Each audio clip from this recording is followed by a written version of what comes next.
खरीदने और बेचने में सफलता का राज।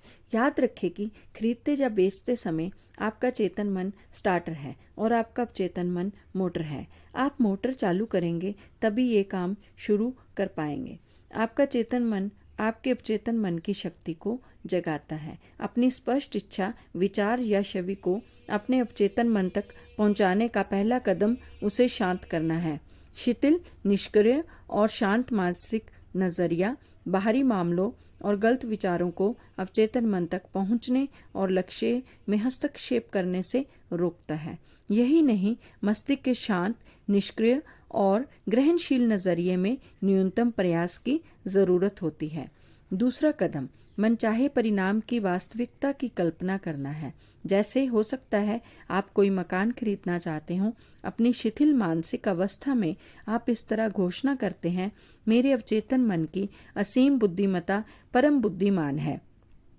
ये मुझे अपनी सारी ज़रूरतों को पूरा करने वाला आदर्श मकान बताती है जिसे मैं खरीद सकता हूँ। मैं अब इस आग्रह को अपने अवचेतन मन को सौंप रहा हूँ। मैं जानता हूँ कि ये मेरे आग्रह की प्रकृति के अनुरूप प्रतिक्रिया करेगा।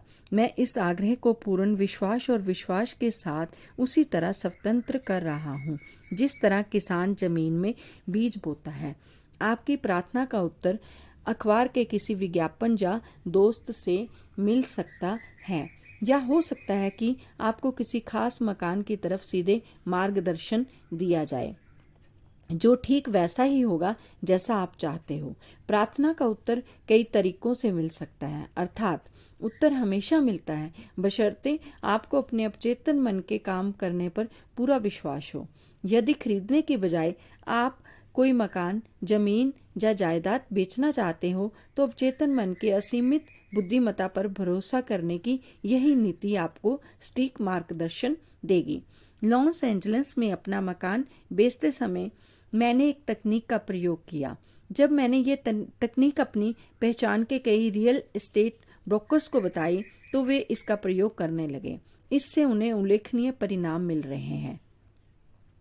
मैंने अपने मकान के सामने घास पर एक साइन बोर्ड लगाया जिस पर लिखा था बेचना है। उस रात सोने से ठीक पहले मैंने खुद से पूछा कि मान लो तुम्हें घर के लिए खरीदार मिल गया तो फिर तुम क्या करोगे। उत्तर था मैं बेचना है, साइन बोर्ड को कचरे में फेंक दूंगा। अपने मस्तिष्क के अंदरूनी पर्दे पर मैंने इस विस्तृत दृश्य देखा। मैंने साइन बोर्ड पकड़ा और उसे जमीन से उखाड़ा और अपने कंधे पर रखा और मकान के पीछे कूड़ेदान की तरफ ले गया। मैंने उसे फेंकते हुए कहा कि मदद के लिए धन्यवाद, लेकिन अब मुझे तुम्हारी ज़रूरत नहीं है। मैं गहरी संतुष्टि के एहसास के साथ सोने चला गया। फिर काम पूरा हो गया था। अगले दिन एक आदमी ने मुझे उस मकान का बयाना दे दिया और कहा कि अब आप उस साइन बोर्ड को फेंक सकते हैं, अब आपको उसकी ज़रूरत नहीं है। मैंने उसकी सलाह पर अमल किया। मैंने साइन बोर्ड उखाड़ा और उसे फेंक दिया। आंतरिक क्रिया के बाहरी क्रिया को साकार कर दिया।